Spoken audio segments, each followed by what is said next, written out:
Hi children, today we can start our English class of the new academic year. So, we have the first chapter named The Kabuliwala. So, The Kabuliwala is a short story written by Rabindranath Tagore. Who is Rabindranath Tagore?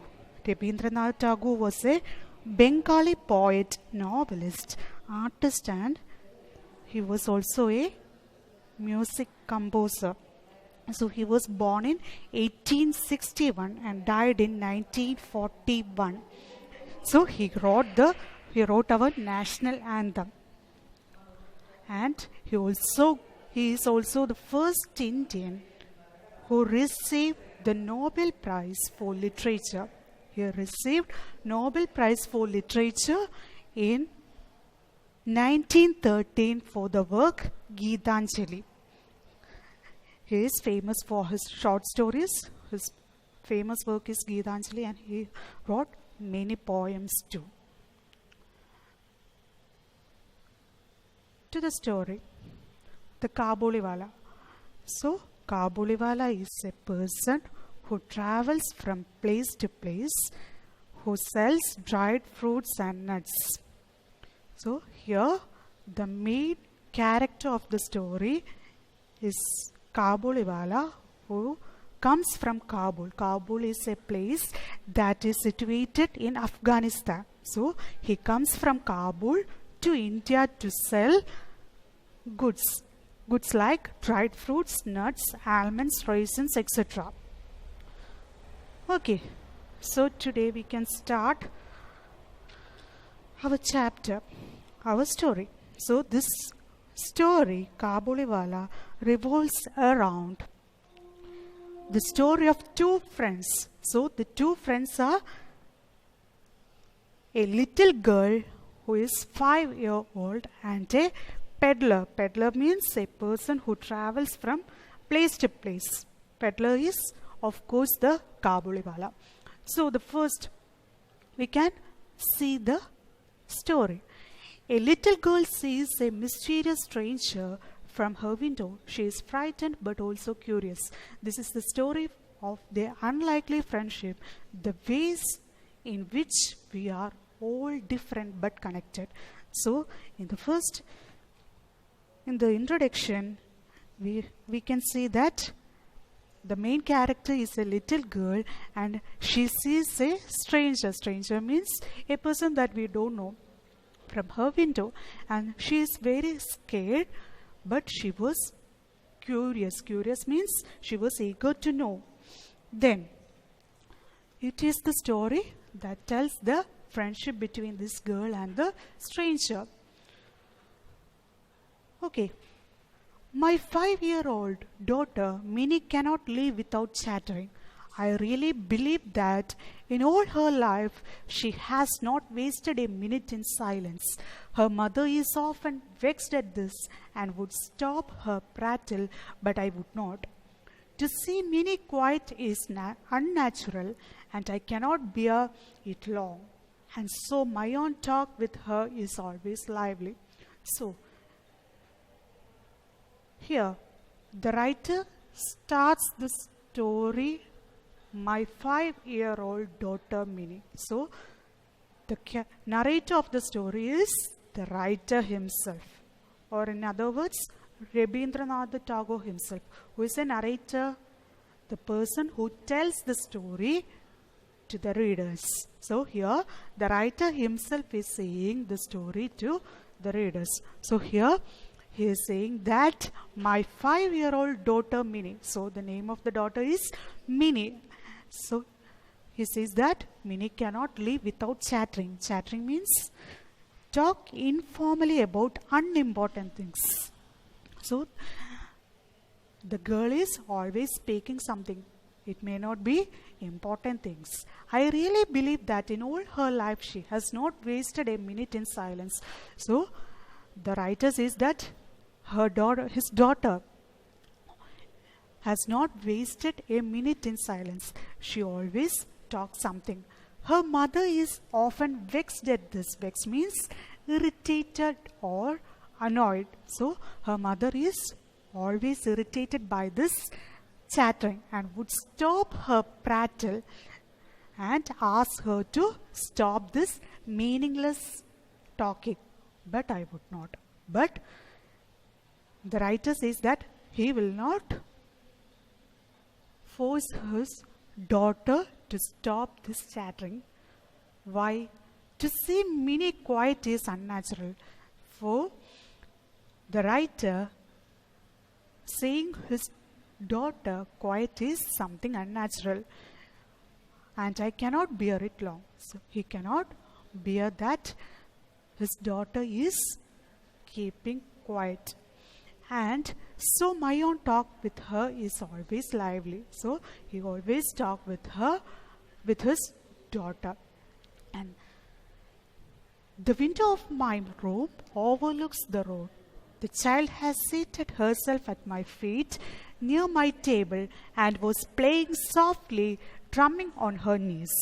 I was hard at work on my 17th chapter when all of a sudden Minnie left her play and ran to the window crying, "Ye Kabuliwala, ye Kabuliwala."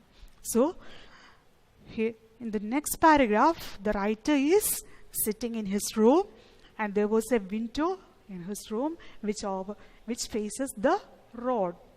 And the child, who is the child? Minnie. Minnie is sitting near the feet of the writer and she was playing softly on her knees. She was drumming on her knees. She was patting on her knees. I was hard at work on my 17th chapter. So the writer is at his work. He is writing the 17th chapter of some novels or some stories or anything. When all of a sudden Minnie left her play, all of a sudden the writer cannot see Minnie. She ran to the window. She ran to the window. What was she crying? "A Kabuliwala, a Kabuliwala." Sure enough, in the street below was a Kabuliwala passing slowly along.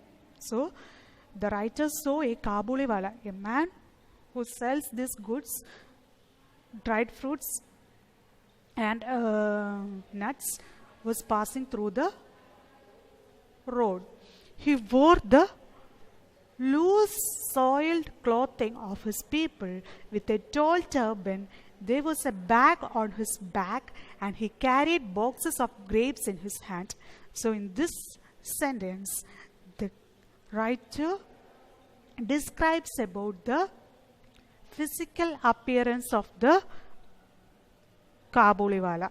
So he wore the loose, soiled clothing. So the cloth was loose and soiled. Soiled means dirty. So the cloth was dirty and loose and has a turban in his head. There was a bag on his back. So on his back he carried a bag and in his hands there was a box of grapes.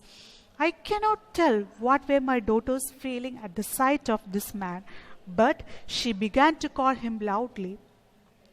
At which exact moment the Kabuliwala turned and looked up at the child. So the writer says that he cannot say what was the feeling in his daughter's mind when she saw Kabuliwala. But she called loudly. What did she call? A Kabuliwala, Kabuliwala. So when Kabuliwala heard the girls calling, he looked up at the child. When she saw this, overcome by terror, she fled to her mother's protection and disappeared. When this Kabuliwala looked at her, she was afraid and she fled. Fled means ran to her mother's protection. She ran to her mother for protection. She had a blind belief that inside the bag which the big man carried, there were perhaps 2 or 3 other children like her. So she believed that there was the man carried a big bag on his back, and she believed that there was 2 or 3 children in that bag like her. Next paragraph. The peddler, meanwhile, entered my doorway and greeted me with a smiling face. Peddler means a person who travels from place to place selling things. So, who is the peddler? The Kabuliwala himself. So, Kabuliwala entered the writer's house and greeted him. Greeted him with a smiling face. Oh, he smiled at the writer. I made some small purchases and a conversation began about Abdulrahman. So, he made some small purchases from this Kabuliwala and they start talking about Abdulrahman, the Russians, the English and the frontier policy. And who is Abdulrahman? Abdulrahman is the emir of Afghanistan or the ruler of Afghanistan. So he comes from, this Kabuliwala comes from Afghanistan and he talks to the writer about the ruler of Afghanistan and also about the Russians, the English and the frontier policy. Frontier means political area near or beyond a boundary. So he talks about the boundary issue of a country between two countries. So he talks about the ruler of Afghanistan, Russians, English and the frontier policy. As he was about to leave, he asked, "And where is the little girl, sir?" So after the purchase, Kabuliwala asked the writer, where is that little girl, who called him from the window. And I, thinking that Minnie must get rid of her false fear, had her brought out. She stood by my chair and looked at the Kabuliwala and his bag. So, writer wants Minnie to overcome her fear. So, he brought her out and she stood by my chair. So, she stood near the chair of the writer and looked at the Kabuliwala and his bag. So, she looks at the bag of the Kabuliwala. She thinks that there were children in that bag. He offered her nuts and raisins, but she would not be tempted, and only clung closer to me with all her doubts increased. So, Kabuliwala gave her some nuts and raisins, but she did not accept it. It was not the right step taken by Kabuliwala to be friend with Minnie. She clung closer to me. She was more close to her father. And when he offered this nuts and raisins, her doubts were increased. She thinks that he offered her this nuts and raisins to kidnap her or take her away in that bag. This was their first meeting. So, this was the first meeting between Kabuliwala and Minnie. One morning, however, not many days later, as I was leaving the house, I was startled to find Minnie seated on a bench near the door, laughing and talking with the great Kabuliwala at her feet. In all her life, it appeared my small daughter had never found so patient a listener save her father. So, after many days, one day, our writer was leaving the house and he was shocked. Startled means shocked. Shocked to see Minnie, who is sitting on a bench near the window, and she was laughing and talking with this Kabuliwala. And he was very much shocked because for the first time in his life, he found that his daughter is a silent listener. Here, the Kabuliwala is speaking and she is the silent listener. And already the corner of her little sari was stuffed with almonds and raisins, the gift of her visitor. And the corner of her sari was full of raisins and almonds, and which was given by the visitor. Who was the visitor? The Kabuliwala. Why did you give her those? I asked. So the writer did not like this and he asked to the Kabuliwala, why did you give this to her? And taking out an 8-anna bit, I handed it to him. So the writer took money from his pocket and handed it over to Kabuliwala. The man accepted the money with Dimmer and slipped it into his pocket. So with no complaint, Dimmer means no complaint. Without any complaint, he took the money from the writer and he put it in his pocket.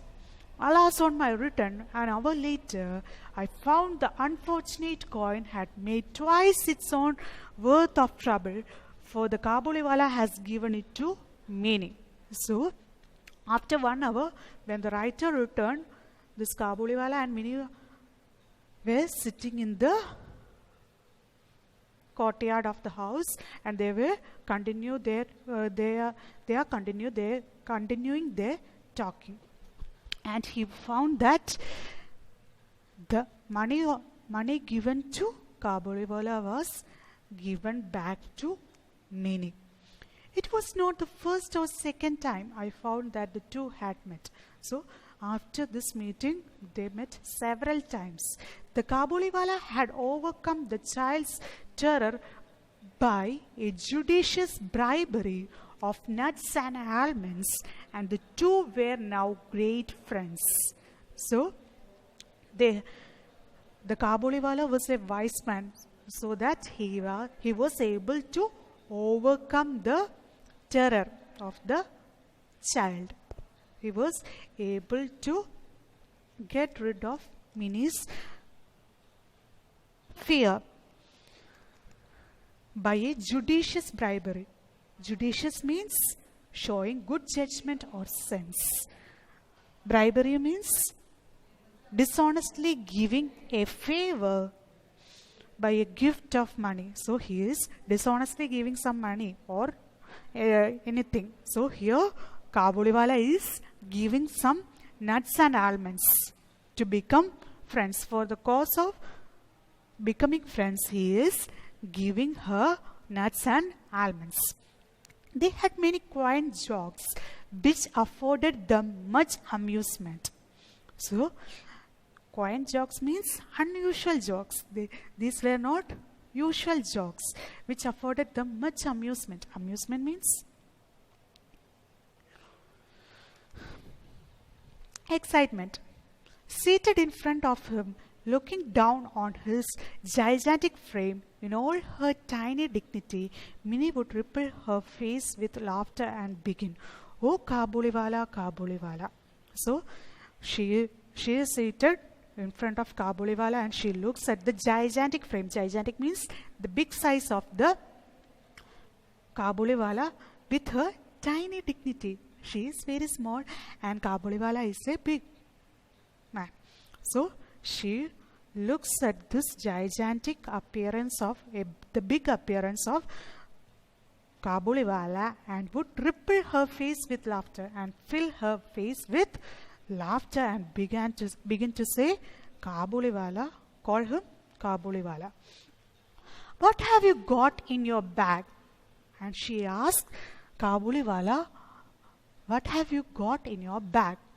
What is in your bag?" And he would reply in the nasal accent of the mountaineer. Mountaineer means a person who climbs the mountain. And he answers that an elephant. So Kabuliwala says that there is an elephant in my bag. Not much cause for merriment, perhaps, but how they both enjoyed the fun. So it is not a fun, but both of them, Kabuliwala and Mini, enjoyed this fun. And for me, this child's talk with a grown-up man had always in it something strangely fascinating. So, this talk between Mini and Kabuliwala has something fascinating. They have something strange. There was something strange in their talk. Then the Kabuliwala, not to be behindhand, would take his turn Well, little one, and when are you going to the father-in-law's house? So, what do you mean by behindhand? Behindhand means late or slow to do something. So, he asked in return, when are you going to your father-in-law's house? He asked the little girl, when are you going to your father-in-law's house? Now, most Bengali maidens have heard long ago about the father-in-law's house. So, maidens means young girls or young ladies who are not married. So, these Bengali girls have heard about father-in-law's house, but we being a little newfangled had kept these things from our child, and Minnie at this question must have been a trifle bewildered. So the writer thinks that when the writer hears this question, he thinks that all the Bengali girls know about father-in-law's house, but our little Minnie don't know, because she was not told about father-in-law or father-in-law's house. And so he thinks that Minnie was bewildered. What do you mean by bewildered?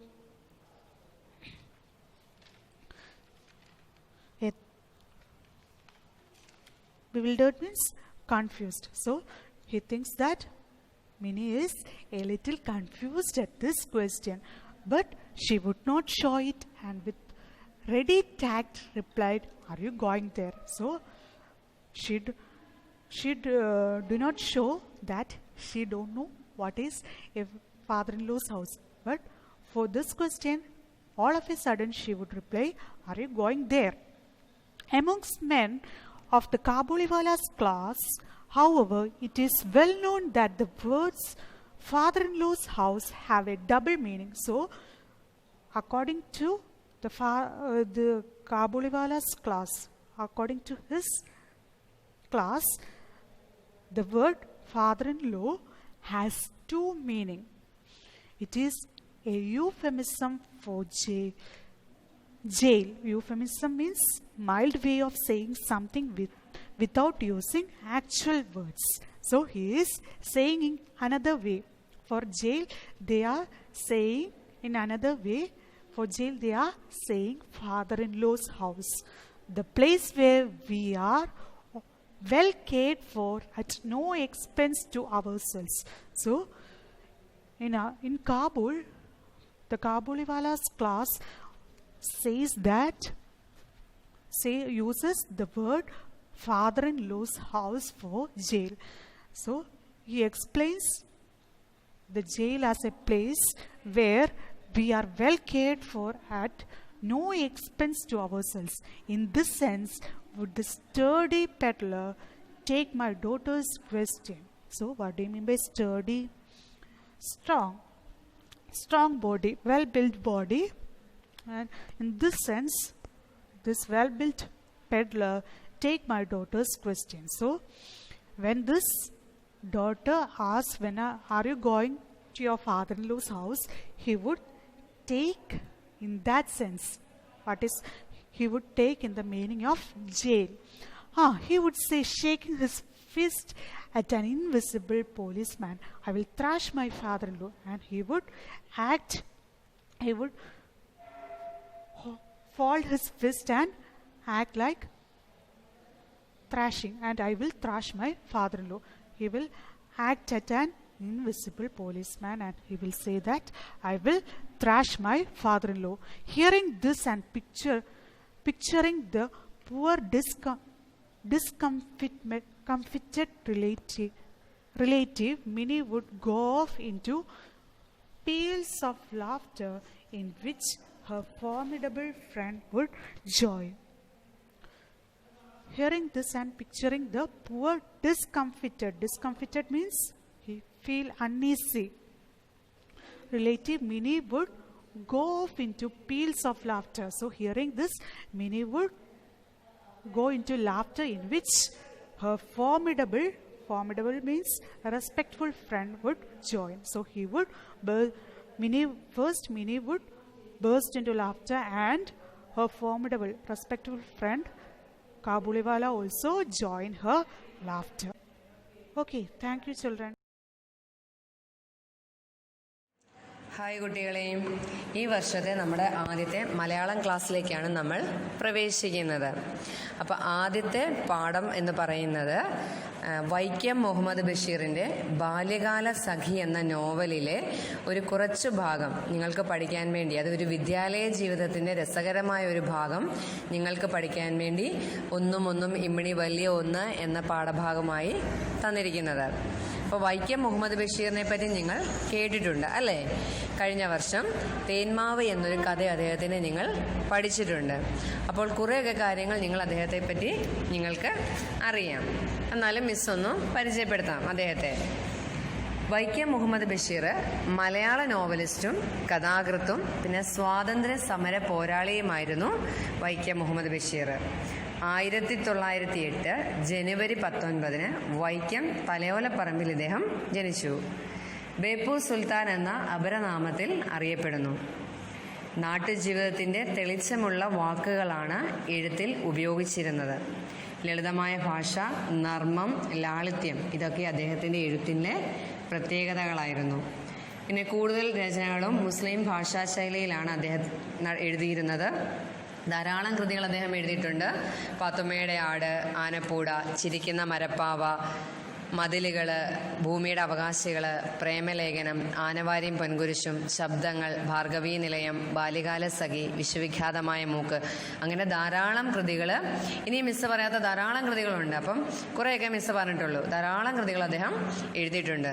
കുറേയൊക്കെ മറ്റു ഭാഷകളിലേക്ക് വിവർത്തനം ചെയ്തു പോയിട്ടുണ്ട്. അതുപോലെ തന്നെ മലയാള cinema ലോകത്ത് ഇദ്ദേഹത്തിൻ്റെ കഥകൾ സിനിമയായി വരികയും ചെയ്തിട്ടുണ്ട്. ബാല്യകാല സഖിയും മതിലുകൾ, ഭാർഗവീ നിലയം ഇതൊക്കെ മലയാള സിനിമയിൽ സ്ഥാനം നേടിയ അദ്ദേഹത്തിൻ്റെ നോവലുകളൊക്കെയാണ്. ധാരാളം ബഹുമതികൾ അദ്ദേഹത്തിന് ലഭിച്ചിട്ടുണ്ട്. പത്മശ്രീയും കേരള സാഹിത്യ അക്കാദമി അവാർഡുകളൊക്കെ അദ്ദേഹത്തിന് ലഭിച്ചിരുന്നു. പിന്നെ പ്രകൃതിയെയും അതിലെ എല്ലാ വസ്തുക്കളെയും, എല്ലാ സർവ്വചരാചര വസ്തുക്കളെയും ഒന്നായി കണ്ട എഴുത്തുകാരനാണ് ബഷീർ. 1994 ജൂലൈ 5 അദ്ദേഹം ഈ ലോകത്തോട് വിട പറഞ്ഞു. അപ്പോൾ നമുക്ക് അദ്ദേഹത്തിൻ്റെ ഒരു വീഡിയോ അദ്ദേഹത്തിൻ്റെ ജീവചരിത്ര വീഡിയോ നമുക്കൊന്ന് കാണാം.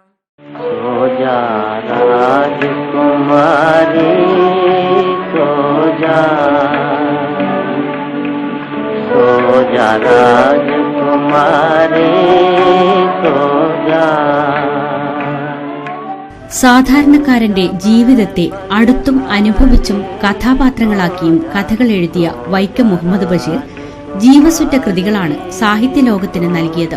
അനുഭവങ്ങൾ തന്നെയാണ് തന്റെ സൃഷ്ടിയെന്ന് അദ്ദേഹം എഴുതിയിട്ടുണ്ട്.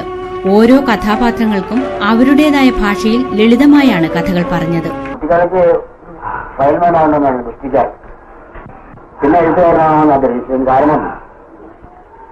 ഞാൻ വൈക്കം പഠിക്കുമ്പോഴേ വൈക്കത്തെ അക്ഷണിക്ക് പുസ്തകങ്ങൾ കച്ചവടക്കാർ വരും.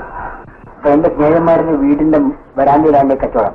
അതാ എനിക്കൊരു നോവൽ എടുത്തു തരും വായിക്കാൻ 4 മണിക്ക്. ഞാനത് രാത്രി മുഴുവൻ ഇരുന്ന് വായിക്കും. ഞങ്ങളുടെ വീട്ടിലെ അങ്ങേരെന്ന് പറഞ്ഞ ഇൻഡസ്ട്രി മിറ്റോടിക്കുന്ന ശബ്ദം കേട്ടാണ് വായന.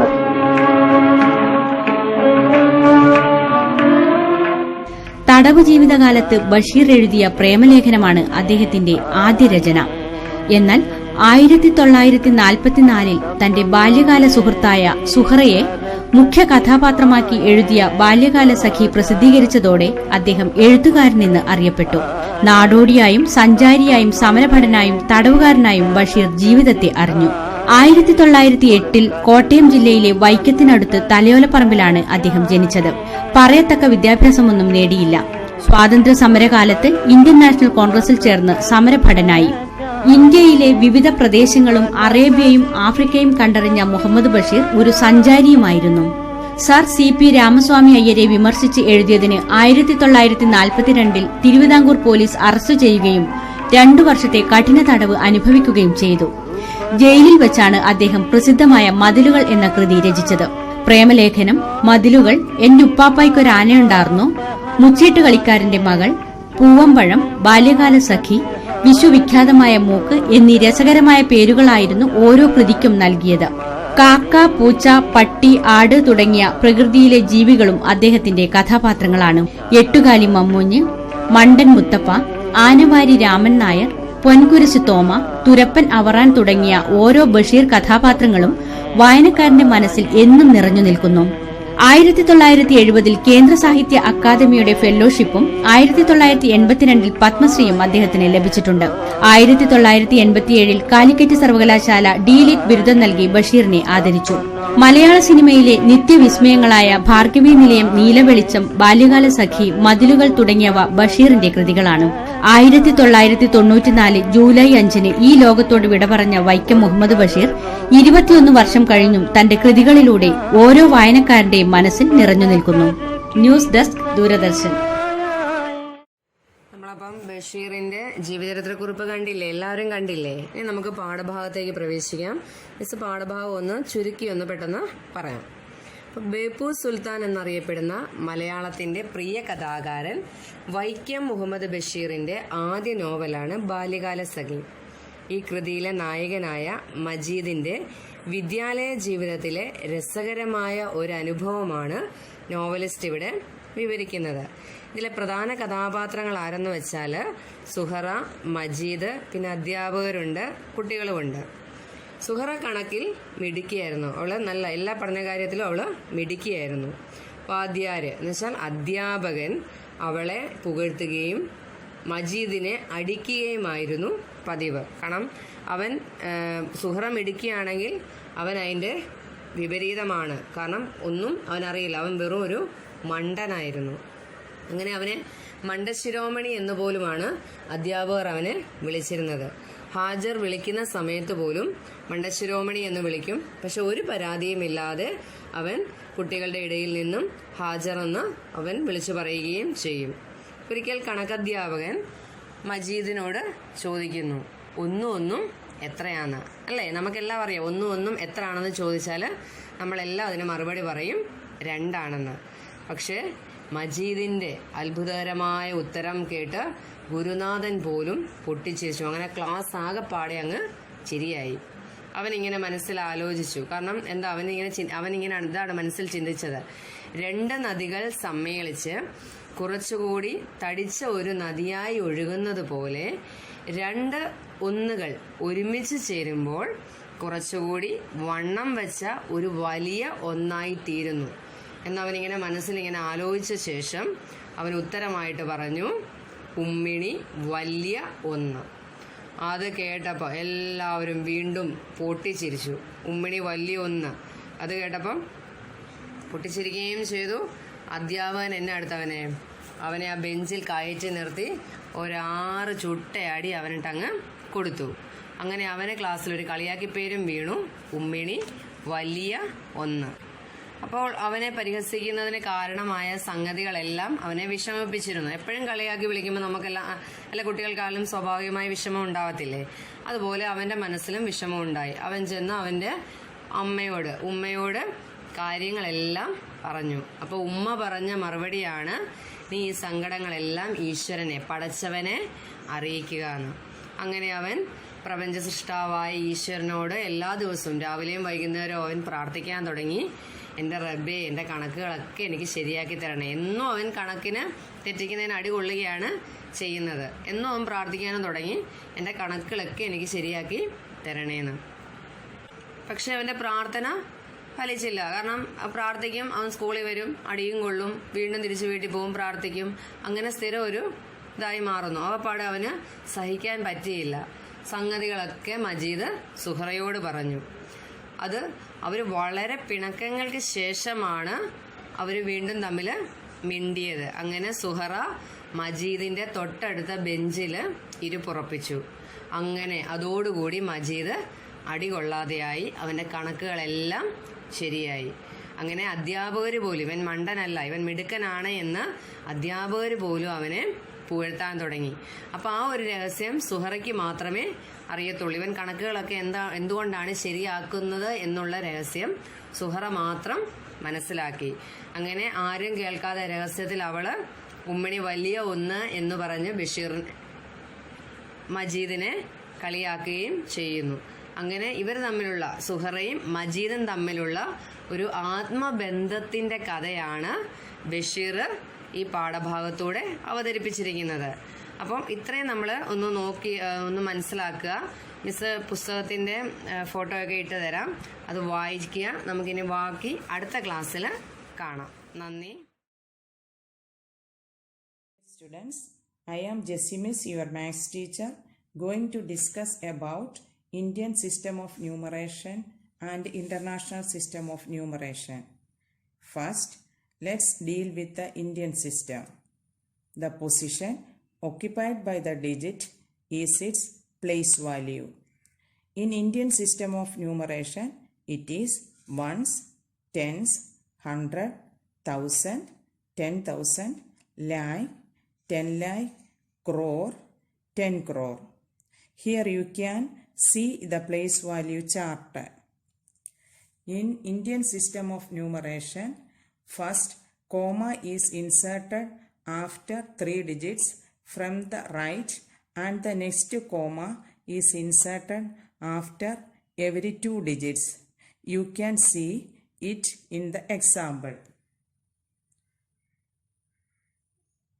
While in international system of numeration, the commas are inserted after every 3 digits from the right.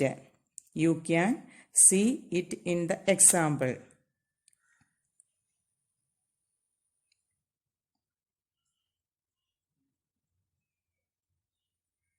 The place value.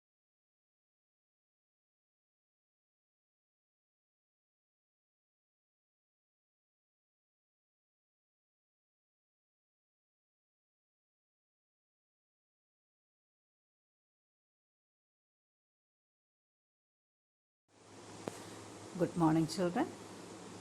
Let me introduce myself. I am Nirmala Jacob, your social science teacher. Chapter 1 is the River Valley Civilization. In class 6th, you will learn history in a detailed manner. River Valley, you know that valley of the river or riverside. Civilization means developed urban life, modern or advanced culture, etc.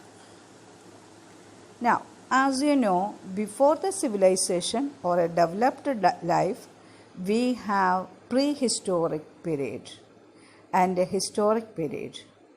Let me introduce you about our prehistoric time. Okay, at the beginning, there was no written records. It is prehistory.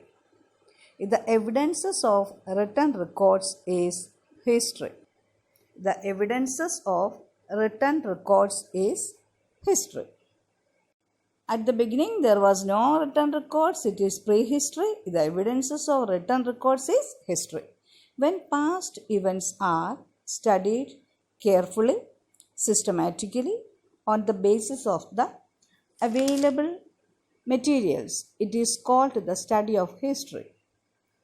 Okay, the history books which says about the past, it is the lifelong achievement of the great historians. The books you have now in your hands. Okay, now for example, if you take the albums of your family and if you turn the pages, you can see the past events. History also the same. We can see all the past events, or we can study the past events. Now, historians are just like detectives. They search for the evidences or the clues and proved everything with the available materials what they could collect from the earlier time. Got it? The evidences that they had stone tools, broken clay pots, jewelry, etc. Now let me say about stone tools. They used have got changes according to the changes with their time. First, they used rough stone tools, just rough stones, whatever they could get in their hand. Then sharp stone tools. Again, we can see that sharp and polished stone tools. Again, there is also change micro tools, that means small and sharp tools. They have proved that they made changes according to the need of the time. This explanation is the primitive or the early human life, or the nomads or wanderer life, means nomadic life they had. Okay, this we have to know before the civilization, how they lived before the civilization, and also when the civilization started, there is a big differences is there. So I made you to understand this, how the life was before the civilization. Okay.